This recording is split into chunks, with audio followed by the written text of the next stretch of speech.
If you've ever wondered how quickly a family can turn on you, let me tell you about the Thanksgiving when my children laughed at my gift, right in front of my face, and how, by the next day, they lost everything I ever gave them. I never thought I'd see the day when my own blood would mock me at my own table, but that's exactly what happened last November, and it changed the course of all our lives forever. The morning had started with the usual chaos. The smell of roasting turkey, the clatter of pans, the sound of my grandchildren running through the halls of the house I built with my own hands. My daughter Lisa and her husband Mark had arrived early, arms full of store-bought pies and expensive wine, their voices loud and cheerful as they swept in like royalty. My son, Greg, showed up late, as always, with his wife, Amanda, and their two sullen teenagers who barely looked up from their phones. I'd spent days preparing for this meal, polishing the silver, ironing the tablecloth, making sure every detail was perfect. It was the first Thanksgiving since my wife, Carol, had passed, and I needed this family to feel whole again, even if just for a few hours. I'd chosen my gift carefully, a small hand-carved wooden box, the kind my father had once made for me, filled with letters I'd written to each of them over the years.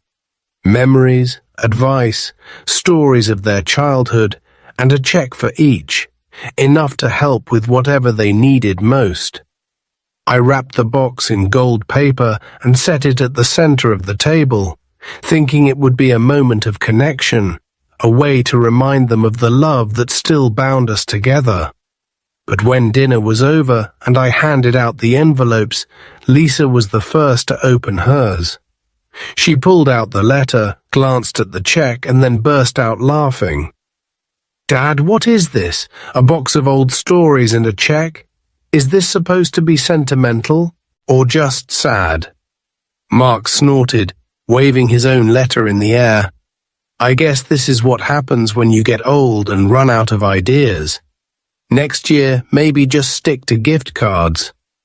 Greg chimed in, "I thought you were going to give us something real, Dad, not this, whatever this is." Even Amanda, who usually kept her mouth shut, rolled her eyes and muttered, "Well, at least it's not another ugly sweater." The kids barely looked up, but I saw the smirks on their faces, the way they nudged each other under the table. My hands shook as I tried to smile, tried to laugh it off, but inside something broke. I looked around the table I'd built in the house I'd paid for, surrounded by people I'd sacrificed everything for, and realized I was a stranger in my own home. The laughter echoed in my ears long after the plates were cleared, long after the wine was gone and the pie was served. When the last guest left, Lisa kissed me on the cheek and said, "Don't worry, Dad, we'll get you something nice for Christmas." I stood in the doorway, watching their cars pull away, the taillights disappearing into the darkness, and felt a cold resolve settle in my chest. They thought my gift was a joke. They thought my love, my memories, my hard-earned money meant nothing. They had forgotten who built this family, who paid for their college, their weddings, their first homes. They had forgotten the man who had always put them first, who had given and given until there was almost nothing left. That night, I sat at the kitchen table, staring at the empty box, and made a decision. If they wanted to laugh at my gift, if they wanted to treat me like a relic, then they could see what life was like without my generosity. By the next day, I would take back everything I ever gave them. And when they realized what they had lost, maybe then they'd understand the true cost of their laughter. I barely slept that night, the echo of their laughter gnawing at me as I paced the dark halls of my house. Every room was filled with reminders of the life I'd built for them, family photos on the walls, the piano Lisa used to play, the dent in the banister from Greg's skateboard, the kitchen where Carol and I had spent so many evenings side by side. I thought about the years I'd worked double shifts at the mill, the vacations I'd skipped, the dreams I'd put on hold so my children could have every opportunity. I remembered the tears in Carol's eyes when we sent Lisa off to college, the pride in my chest when Greg bought his first car with money I'd quietly slipped into his account. I'd never asked for thanks, never expected parades or speeches. All I wanted was a little respect, a little gratitude, a sense that the sacrifices Carol and I made had meant something. But last night, as I watched my family mock the gift I'd poured my heart into, I realized I'd been living in a fantasy. They didn't see me as the foundation of their lives. They saw me as a burden, a punchline, a wallet with a fading memory. By dawn, my mind was made up. I brewed a pot of coffee, sat at the kitchen table, and began making a list. I started with the house. The deed was still in my name, a fact my children had conveniently forgotten. When Carol passed, I'd considered transferring it to Lisa, but something held me back. Now I was grateful for that hesitation. Next, I thought about the trust funds I'd set up for the grandkids, the college accounts, the emergency savings I'd quietly maintained for years. I called my lawyer, Mr. Harlan, a man I'd known since we were both young and hungry, and told him I needed to make some changes, immediately. "Walter, are you sure?" he asked, his voice cautious. "This is a big step."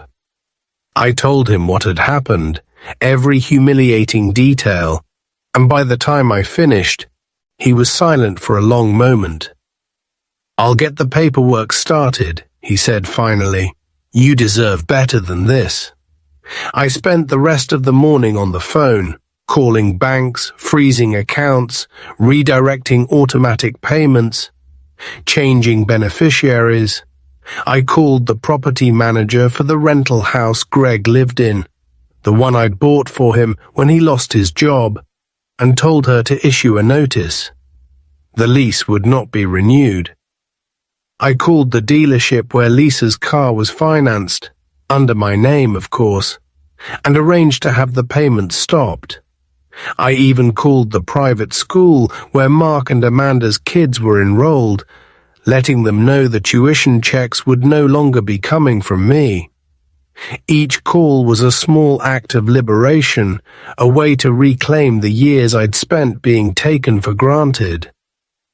By noon, I'd undone decades of quiet generosity. I felt lighter than I had in years, the weight of obligation finally lifting from my shoulders. I made one final call to Lisa and left a message. "I hope you enjoyed your Thanksgiving. You might want to check your accounts." I didn't wait for a reply.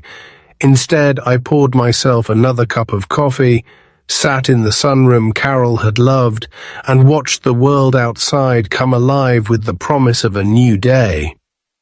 For the first time in a long time, I felt like I was in control of my own story. I didn't know how my family would react, but I knew one thing for certain: they would never laugh at my gift again. And when the dust settled, maybe, just maybe, they'd remember who Walter really was. By midday, the first calls started coming in. I let them go to voicemail, my hands steady as I washed the breakfast dishes and tidied up the kitchen. The house felt different, lighter, almost peaceful, as if a storm had finally passed. I listened to the messages one by one, each more frantic than the last. Lisa's voice was sharp with disbelief. "Dad, what's going on? My car payment bounced and the bank says the account is frozen." "Call me back." Greg's message was angrier, his words tumbling over each other in a rush. "You can't just kick us out, Dad. I've got kids, I've got bills. What are you thinking? Even Amanda called, her tone brittle and desperate. Walter, the school called about the tuition. Please, we need to talk. I sat in my armchair, the same one Carol used to curl up in with a book, and listened to their panic. For years, I'd been the safety net, the silent force that kept their lives running smoothly. Now, with a few phone calls, I'd pulled the rug out from under them.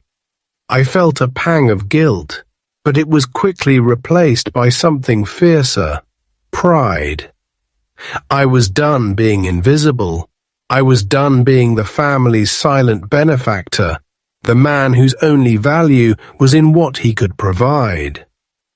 I spent the afternoon sorting through old letters and photographs, reminders of a time when my children had looked at me with love instead of expectation.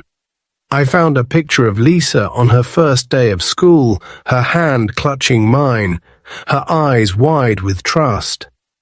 I found a letter Greg had written from summer camp, thanking me for the chance to go, promising to make me proud. I wondered when that gratitude had turned to entitlement, when love had become a transaction. The phone rang again, and this time I answered. Lisa's voice was raw, on the edge of tears. Dad, please, we can't make the car payment without you. The kids need to get to school. Why are you doing this? I took a deep breath, steadying my voice. Lisa, I gave you everything I could. I paid for your house, your car, your children's education. I wrote you letters, shared my memories, tried to give you something real. And you laughed at me. You all did. There was a long silence, broken only by her quiet sobs. I'm sorry, Dad. We didn't mean it. We were just surprised. It was supposed to be funny. I shook my head, even though she couldn't see me. It wasn't funny, Lisa. It was cruel. And now you know what it feels like to lose something you took for granted. She begged me to reconsider, promised things would be different, but I'd heard it all before. I told her I needed time, that I was tired of being the family's ATM, tired of being invisible. When I hung up, I felt a strange sense of relief. For the first time in years, I was living on my own terms. That evening, I sat on the porch with a glass of whiskey, watching the sun set over the yard Carol had loved so much. I thought about the future, about what it might look like to live for myself, to find joy in the small things, to build a life that wasn't defined by what I could give away. I knew my family would be angry, that they would call me selfish, ungrateful, even cruel. But I also knew that I deserved better. I deserved respect. I deserved to be seen. And as the stars came out, one by one, I made a promise to myself. I would never let anyone laugh at my love again. The next morning, I woke to a house that felt both emptier and more alive than it had in years. The phone was already ringing. Greg this time, his voice hoarse with anger and fear. Dad, you can't do this. The landlord says we have 30 days to move out. Where are we supposed to go? What about the kids? I listened, letting his words wash over me, feeling the old urge to fix everything, to step in and save the day. But I stayed silent, letting him fill the space with his panic. When he finally stopped, I spoke quietly. Greg, I gave you that house because you needed a fresh start. I paid the mortgage, the taxes, the repairs. I did it because I love you. But love isn't a blank check. You laughed at me, Greg. You all did. You made me feel like a fool in my own home. He sputtered, trying to explain, to justify, but I cut him off. I'm not doing this to punish you. I'm doing it because I need you to understand what it means to be grateful, to respect what you've been given. He hung up on me, and for a moment I felt the old ache, the longing for things to be simple, for my children to look at me the way they once did. But I pushed it aside, focusing instead on the freedom I'd found in drawing a line. I spent the day cleaning out the attic, sorting through boxes of Carol's things, her old recipe cards, the quilt she'd made for our first anniversary, the letters we'd written during our courtship. Each item was a reminder of a love that had been built on respect, on partnership, on the quiet understanding that real gifts are never measured in dollars. That afternoon, Amanda showed up at my door, her face drawn and pale. She stood on the porch, wringing her hands, her voice trembling. "Walter, please. The school says we owe 2 months' tuition. We can't afford it. The kids will have to leave." I looked at her, seeing not the woman who had rolled her eyes at my gift, but a other desperate for her children. "Amanda, I'm sorry, I really am. But I can't keep rescuing everyone. I need to take care of myself now." She started to cry, and for a moment I almost relented. But then I remembered the laughter, the way they'd all looked at me like I was a joke, and I steeled myself. "Maybe it's time you all learned to stand on your own." She left without another word, and I watched her walk down the path, her shoulders slumped in defeat. That night, I sat by the fire, the house quiet around me, and thought about the man I was becoming. I wasn't sure where this path would lead, but I knew one thing. I would never again let my love be mistaken for weakness. I would never again let my generosity be taken for granted. And as the flames flickered in the hearth, I felt a sense of peace settle over me, a peace I hadn't known in years. The days that followed were a blur of phone calls, emails, and desperate messages. Lisa tried every tactic, pleading, guilt, even anger. "Dad, you're tearing this family apart. How can you do this to your own children?" she wrote in one message, her words sharp as knives. Greg sent a string of texts late at night, some apologetic, some furious, as if he couldn't decide whether to beg or to blame. Even the grandchildren reached out, their voices small and confused, asking why Grandpa wasn't helping anymore. I answered them gently, telling them I loved them, that sometimes grown-ups had to learn hard lessons too. I could feel the old patterns trying to pull me back, the urge to fix, to smooth things over, to sacrifice my own peace for theirs. But I held firm, reminding myself that this was about more than money or property. It was about respect, about teaching my family that love is not a right, but a privilege, one that must be earned and cherished. I started spending more time outside, walking the trails behind my house, letting the crisp autumn air clear my mind. I reconnected with old friends, men and women I'd lost touch with over the years, and found comfort in their company. We shared stories, laughter, and the kind of understanding that comes only from shared experience. I realized how much I had missed these simple pleasures, how much of myself I had given away in the name of family. One afternoon, as I sat on a bench overlooking the river, I saw a father teaching his young son to fish. The boy's face lit up with joy as he reeled in his first catch, and the father's laughter echoed across the water. I thought about Greg and Lisa as children, about the pride I'd felt watching them grow, about the dreams I'd had for their futures. I wondered when those dreams had become burdens, when love had turned into obligation. That evening, I wrote letters to each of them, not the kind filled with checks or advice, but honest words from a father who had finally learned to value himself. I told them I loved them, that I hoped they would find their own strength, that I would always be here if they needed me, not as a bank, but as a father. I sealed the letters and left them on the mantel. A quiet promise to myself that I would never again let my love be mistaken for weakness.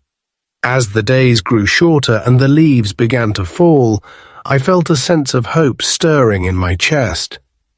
I didn't know what the future would hold, but I knew one thing for certain. I was finally free to live my own life on my own terms. As November faded into December, the silence from my children grew longer, broken only by the occasional message or awkward phone call. I could sense the shift in their voices. Less anger now, more uncertainty. As if they were finally beginning to understand that the old rules no longer applied. I spent my days in quiet contentment, tending to the house, reading by the fire, and volunteering at the local food pantry.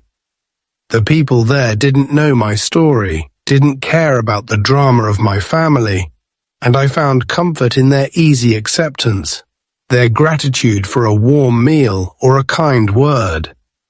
I started to see myself not as a victim of my family's ingratitude, but as a man who had survived disappointment and found meaning on the other side.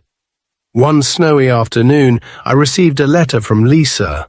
Her handwriting was shaky, the words hesitant. She wrote that she missed me, that the kids asked about me every day, that she was sorry for the way things had turned out. She didn't ask for money, didn't beg for help. She just wanted to know if we could talk. I sat at the kitchen table, the letter trembling in my hands, and felt a wave of emotion wash over me. I wanted to believe that people could change, that wounds could heal, but I also knew that forgiveness was not the same as forgetting. I wrote her back, telling her I loved her, that I was proud of the woman she had become, but that I couldn't go back to the way things were. If she wanted a relationship, it would have to be built on respect, on honesty, on mutual effort. I mailed the letter the next morning, feeling a sense of closure I hadn't expected. Greg called a few days later, his voice softer than I'd ever heard it. He apologized, not just for the laughter, but for years of taking me for granted, for expecting me to solve every problem, for forgetting that I was a person with my own needs and dreams. We talked for a long time, about Carol, about the old days, about the future. He didn't ask for anything, didn't make promises he couldn't keep. He just wanted to know if we could start over. I told him we could try, that I was willing to meet him halfway, but that things would have to be different. As the holidays approached, I found myself looking forward to each new day, to the small surprises that came with the changing season. The first snow, the laughter of children playing in the street, the warmth of a fire on a cold night. I realized that I had built a life that was mine, one that honored the man Carol had loved, the man I still wanted to be. I was no longer waiting for an invitation, no longer begging for scraps of affection. I was living on my own terms, and for the first time in years, I was truly, deeply content. Christmas arrived with a quiet grace. The world outside my window blanketed in snow, the streets hushed except for the distant sound of carolers and the laughter of children bundled in bright scarves. I decorated the house with simple touches, garlands on the mantel, a wreath on the door, a single string of lights along the porch. For the first time in years, I felt no pressure to impress, no need to prove my worth with grand gestures or expensive gifts. I baked Carol's favorite cookies, played her old records, and let the memories of our life together fill the rooms with warmth. On Christmas Eve, I received a call from Lisa. Her voice was gentle, almost shy. "Dad, the kids would love to see you. We're having a small dinner tomorrow." No gifts, no expectations, just family. I hesitated, the old ache flaring up. But then I remembered the promise I'd made to myself, to live on my own terms, to accept only what was given freely and with respect. "I'd like that," I said, my voice steady. "I'll bring dessert." The next day, I arrived at Lisa's house with a plate of cookies and a heart that felt lighter than it had in years. The children greeted me with hugs, their faces bright with joy. Greg was there too, quieter than I remembered, but with a new humility in his eyes. We sat around the table, sharing stories, laughter, and the simple comfort of being together. There were no grand apologies, no dramatic reconciliations, just the slow, steady work of rebuilding trust, one honest moment at a time. After dinner, Lisa pulled me aside. "Dad, I know we can't change the past, but I want you to know I'm grateful. For everything. Even the things I didn't understand at the time." I smiled, feeling a warmth spread through me. "That's all I ever wanted, sweetheart. Just to be seen. To be valued." As I drove home that night, the city lights twinkling in the distance, I realized that the greatest revenge was not in taking back what I had given, but in refusing to let bitterness define me. I had built a life of meaning, of connection, of self-respect. I had shown my family and myself that love is not a right but a privilege, one that must be earned and cherished. I stood on my porch, the cold air sharp and clean, the sky ablaze with stars. I thought of Carol, of the years we had shared, of the lessons I had learned in her absence. I whispered a thank you to the universe, to the people who had helped me find my way, to the man I had become. I was not defined by the laughter that once stung, nor by the doors that had closed behind me, but by the ones I had opened for myself. And in that quiet, starlit moment, I knew that I was, at last, truly free. The end.